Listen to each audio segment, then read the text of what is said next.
आज ही डाउनलोड करें Skymet mobile app, पूछे मौसम का हाल अपनी पसंदीदा भाषा में और रहे बाकियों से एक कदम आगे। नमस्ते, मेरा नाम महेश पलावत है। स्काईमेट वेदर में आप सभी का बहुत बहुत स्वागत है। आज 31 जनवरी हो गई, यानी कि जनवरी का आखिरी दिन है और जो सर्दी होती है जनवरी और फरवरी का जो विंटर सीजन है उसको माना जाता है।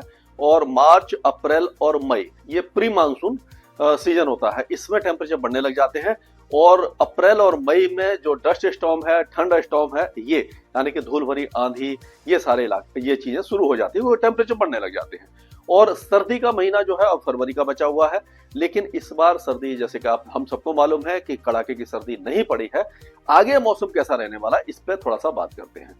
तो आज 31 तारीख है, तो 31 तारीख में तो कोई भी मौसमी गतिविधि हमें दिखाई नहीं दे रही है भारत में, भारत के ज्यादातर इलाकों में। केवल पूर्वोत्तर राज्यों में ये साइक्लोनिक सर्कुलेशन बना है, इसके हिसाब से थोड़ा सा अरुणाचल प्रदेश और पूर्वी असम में बारिश वगैरह हो सकती है। पहाड़ों पर वेस्टर्न डिस्टर्बेंस है, तो आज वेस्टर्न डिस्टर्बेंस थोड़ा सा आगे आ जाएगा ये वाला। तो ये थोड़ा जो वेस्टर्न डिस्टर्बेंस जब आगे आएगा तो जो पहाड़ों पर थोड़ा सा कम हो जाएगी बारिश वगैरह, मतलब होगी, रेनफॉल होगी, लेकिन बहुत ज्यादा रेनफॉल नहीं होगी यहाँ पे, या रेन या स्नोफॉल जो भी होगा वो बहुत ज्यादा नहीं होने वाला है। ये थोड़ा सा आगे आ जाएगा। ये वेस्टर्न डिस्टर्बेंस जो पीछे वाला है ये आगे आना शुरू हो जाएगा। ये 3 तारीख को रात को यहाँ पहुंचेगा। और ये जो इंड्यूस्ड साइक्लोनिक सर्कुलेशन बना हुआ है, इसके प्रभाव से कल बारिश की गतिविधियां पंजाब और हरियाणा के कुछ इलाकों में, और हो सकता है कि दिल्ली एनसीआर में बूंदाबांदी दे जाए। इस तरह का मौसम रहेगा। और इसके बाद जो फिर आप कह सकते हैं 2 तारीख का मौसम एक तरह से फिर से साफ हो जाएगा, क्योंकि एक वेस्टर्न डिस्टर्बेंस के बाद दूसरा वेस्टर्न डिस्टर्बेंस जो है उसमें थोड़ा सा गैप आएगा। लेकिन क्योंकि वेस्टर्न डिस्टर्बेंस लगातार आ रहे हैं, ज्यादा बड़ा गैप नहीं है, तो हवाओं में परिवर्तन ज्यादा नहीं होगा। उत्तरी हवाएं नहीं चलेंगी उत्तर भारत और मध्य भारत में, जिससे कि तापमानों में गिरावट संभव नहीं नजर आ रही है। तो जो मिनिमम टेम्परेचर है वो अभी सामान्य से ज्यादा बने रहेंगे। सर्दी काफी ज्यादा कम हो जाएगी, दिन में भी थोड़ी सी गर्मी बनी रहेगी, तेज धूप निकलेगी। तो ये कहा जा सकता है कि अभी अगर हम जो जैसे प्रयागराज का जो महाकुंभ है उसके बारे में अगर बात करते हैं, तो वहां पर जो मिनिमम टेम्परेचर है वो 11 से 13 डिग्री के आसपास रहेगा और 25 से 26 डिग्री के आसपास मैक्सिमम टेम्परेचर रहेगा। यानी कि सुबह के समय थोड़ा धुंध कुहासा छा सकता है, लेकिन फिर क्या होगा कि जो गर्मी है वो तेज हो जाएगी, यानी कि दिन में तेज धूप निकलेगी। आप अगर स्नान वगैरह करेंगे तो कोई ज्यादा आपको परेशानी नहीं होगी। सुबह के समय भी कड़ाके की सर्दी नहीं रहेगी। तो ये, और उसके बारे में बात करेंगे प्रयागराज और महाकुंभ और जो पूर्वी उत्तर प्रदेश है, बिहार है, यहाँ पर भी बारिश की संभावना हमें दिखाई दे रही है। और वो काफी दिनों के बाद ये बेमौसम बारिश होगी, तो वो किस ये होगी और कहाँ कहाँ होगी इस पर विचार करेंगे। तो ये आपने देखा कि वेदर सिस्टम इस तरह से बन रहे हैं। अब जैसे मैंने बताया कि स्नोफॉल जो है वो 3 तारीख से फिर शुरू हो जाएगा और पहाड़ों पर, और 4 तारीख को भारी स्नोफॉल होगा काफी दिनों के बाद। मतलब कह सकते हैं कि जो कई इंच का जो स्नोफॉल है वो दिखाई देगा। और जो राजमार्ग है, जम्मू श्रीनगर राजमार्ग है, अवरुद्ध हो सकता है और वहां पर थोड़ा सा परेशानी आ सकती है। और ये जो मतलब कि बारिश वगैरह के कारण थोड़ा सा लैंडस्लाइड और मड स्लाइड की संभावना भी कुछ इलाकों में नजर आ रही है। तो अगर आप पहाड़ों पर जाने का प्लान बना रहे हैं स्नोफॉल देखने के लिए 3 और 4 तारीख को, तो जाएं, लेकिन थोड़ा सा ध्यान रखें, ट्रैफिक जाम हो सकता है और ये जो स्नोफॉल के कारण सड़क वगैरह का यातायात अवरुद्ध हो सकता है। तो ये इस तरह का वेदर रह सकता है।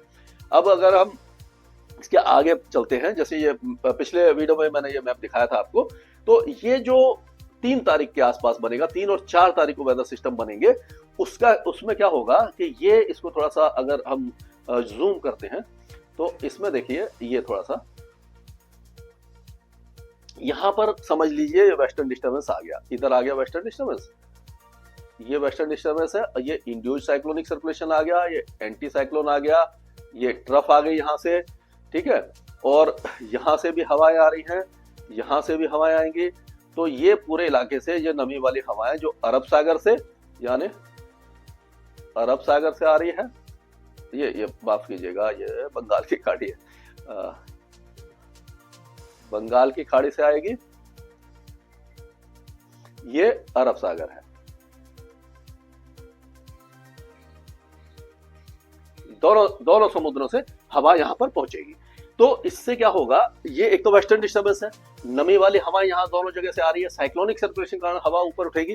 तो 3 तारीख से हमें लग रहा है शाम के समय ऐसा होगा, शाम या रात के समय या देर रात के समय, तो वेदर एक्टिविटी आपकी शुरू होगी जो राजस्थान के दक्षिणी इलाकों से, जोधपुर और उसके आसपास के इलाके शुरू होगी और आगे बढ़ती जाएगी, और उसके बाद ये पूरा उत्तर भारत कवर हो जाएगा और उत्तर प्रदेश के भी कई इलाके कवर हो जाएंगे, पंजाब हरियाणा पहाड़ों पर बहुत अच्छा स्नोफॉल होगा। इस तरह का मौसम रहने की संभावना हमें दिखाई दे रही है। अगर हम एक एक राज्य के बारे में बात करते हैं तो इसमें देखेंगे गिलगित बाल्टिस्तान, मुजफ्फराबाद, लद्दाख और ये जम्मू कश्मीर, ये जो सारा इलाका है इसमें आज हल्का स्नोफॉल है। 2 तारीख को, ये आज 31 है, आज हल्का स्नोफॉल है। 1 तारीख को भी स्नोफॉल रहेगा, लेकिन 2 तारीख को काफी कमी आ जाएगी। 3 तारीख के भी दोपहर के बाद शाम या रात से स्नोफॉल शुरू होगा, जो 4 तारीख तक जारी रहेगा। काफी इलाकों में बहुत अच्छा स्नोफॉल होने वाला है। उसके बाद हिमाचल की बात करें तो हिमाचल प्रदेश में भी 3 और 4 तारीख को, 3 तारीख की शाम रात से शुरू होगा स्नोफॉल। ज्यादातर इलाकों में हो सकता है कि उस समय शिमला, मसूरी और बाकी जो इलाके हैं यहाँ पर भी काफी अच्छा स्नोफॉल काफी दिनों के बाद दिखाई दे जाए। धर्मशाला के भी जो पहाड़ है उसमें भी स्नोफॉल हो सकता है, बारिश तो होगी ही, और बाकी इलाकों में बारिश होगी और बहुत अच्छा स्नोफॉल हमें दिखाई देगा लाहौल स्पीति, चंबा और बाकी इलाकों में, किन्नौर वगैरह में, कुल्लू मनाली में। और अगर उत्तराखंड की बात करें तो 3 और 4 तारीख को उत्तराखंड में भी मसूरी और नैनीताल तक, जो पिथौरागढ़, चमोली, रुद्रप्रयाग, उत्तरकाशी, बद्रीनाथ, केदारनाथ, ये सारे इलाकों में अच्छा स्नोफॉल होने की, बर्फबारी बहुत अच्छा होने की संभावना दिखाई दे रही है। और 5 तारीख तक ये रहेगा, उसके बाद मौसम साफ होने लग जाएगा माफ कीजिएगा। और 5 तारीख और 6 तारीख से उत्तरी हवाएं जब चलेंगी उत्तर भारत में तो टेम्परेचर एक बार फिर गिरेंगे। हरियाणा की अगर हम बात करते हैं तो आज तो मौसम साफ रहेगा, कल हो सकता है कि हरियाणा के कुछ इलाकों में वेदर एक्टिविटी हो जाए। गुरदासपुर, पठानकोट, कपूरथला और जलंधर और लुधियाना, पटियाला, ये इलाकों में हल्की फुल्की बौछारें पड़ सकती हैं।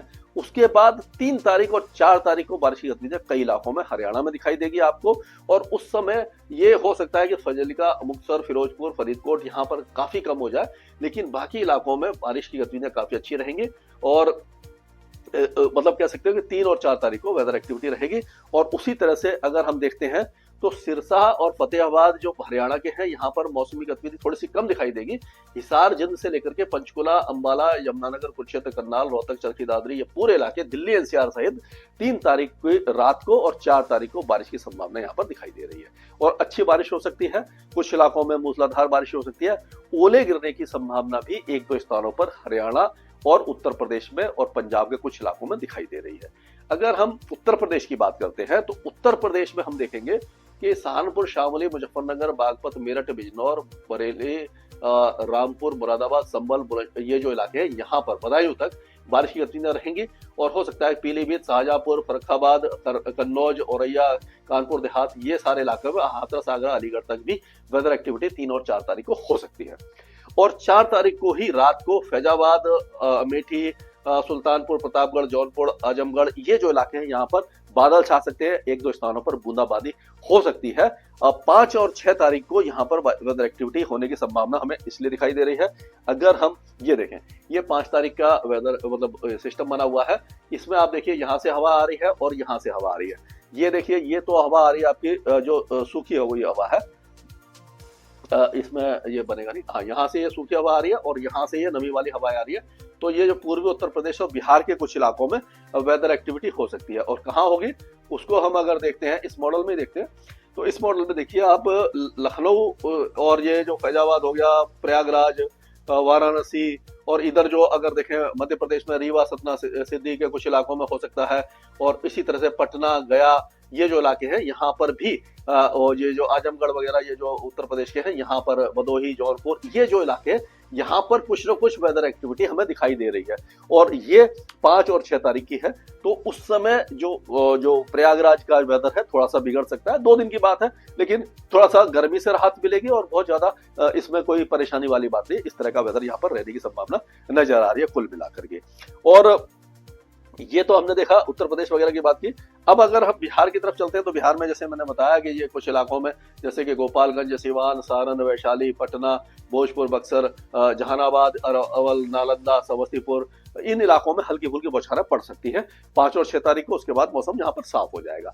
अब अगर झारखंड की बात करें तो झारखंड का मौसम लगभग साफ रहेगा, टेम्परेचर अब बढ़ने वाले हैं।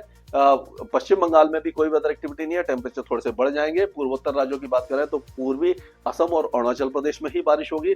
अब राजस्थान की तरफ चलते हैं तो राजस्थान में हम देखेंगे कि जो वेदर एक्टिविटी शुरू होगी वो ऐसा लग रहा है कि यहाँ से ये जो स्ट्रीक है इस तरह से यहाँ से इस इलाके में 3 तारीख की रात से बारिश शुरू हो सकती है। हो सकता है सिरोही, जालौर, पाली, जोधपुर के पूर्वी इलाके, नागौर, सीकर, यहाँ से अजमेर वगैरह, राजसमंद वगैरह में बारिश शुरू हो जाए और ये आगे की तरफ जाएगी और उस समय गंगानगर, हनुमानगढ़ को भी कवर करेगी। चुरू, झुंझुनू, अलवर, सीकर, जयपुर, दौसा, करौली, भरतपुर, यहाँ तक बारिश की संभावना हमें नजर आ रही है। बाकी जो इलाके हैं झालावाड़, प्रतापगढ़, कोटा, बारा, बूंदी, चित्तौड़गढ़ में चांसेस कम है। बीकानेर और जो जोधपुर, बाड़मेर के जो पश्चिमी इलाके हैं यहाँ और जैसलमेर, यहाँ पर भी चांसेस थोड़े कम दिखाई दे रहे हैं। तो इस तरह का वेदर यहाँ पर रहने वाला है और ये जो बारिश होगी बहुत ज्यादा हैवी तो नहीं होगी, ओले पड़ने की संभावना भी दिखाई नहीं दे रही है। अब अगर हम मध्य प्रदेश की बात करें तो मध्य प्रदेश में भी मौसमी गतिविधि नहीं है। जैसे मैंने बताया कि रीवा, सतना, सिद्धि, सिंगरौली, इस इलाके में 5 और 6 तारीख को हल्की बारिश हो सकती है। टेम्परेचर थोड़े से बढ़ जाएंगे। छत्तीसगढ़ में मौसम साफ रहेगा, थोड़ा सा टेम्परेचर बढ़ेंगे। उड़ीसा में मौसम साफ रहेगा, टेम्परेचर बढ़ जाएंगे यहाँ पर भी। गुजरात में पहले लग रहा था बारिश होगी, लेकिन अभी बनासकांठा, साबरकांठा के कुछ इलाकों में हो सकता है बादल आ जाए या बूंदाबांदी हो जाए, पर चांसेस थोड़े कम दिखाई दे रहे हैं। टेम्परेचर यहाँ पर भी धीरे धीरे बढ़ेंगे। महाराष्ट्र पूरी तरह साफ रहने वाला है, यहाँ कोई वेदर एक्टिविटी आपको दिखाई नहीं देगी। थोड़ा टेम्परेचर, क्योंकि हवाएं जो अरब ये बंगाल की खाड़ी से आएंगी तो नमी वाली हवाएं आएंगी, टेम्परेचर यहाँ पर बढ़ सकते हैं। तेलंगाना में भी थोड़े टेम्परेचर बढ़ेंगे, आंध्र प्रदेश में भी, और उत्तरी कर्नाटक का सारे इलाका सूखा रहेगा, पूरा कर्नाटक सूखा रहेगा। केरल के दक्षिणी इलाकों में 2 दिनों के बाद बारिश होगी और तमिलनाडु के कई इलाकों में बारिश की गतिविधियां थोड़ी बढ़ेंगी। दक्षिणी इलाके में ज्यादा होगी, लक्षद्वीप में हल्की से मध्यम बारिश होगी, अंडमान और निकोबार देशों में लगभग शुष्क बना रहेगा। ये था अभी तक का वेदर। स्काईमेट वेदर में अभी के लिए इतना ही। मौसम से जुड़ी सटीक जानकारी और खबरों के लिए हमारे YouTube चैनल को सब्सक्राइब करें और बेल आइकन दबाकर हर खबर पर रखें नजर।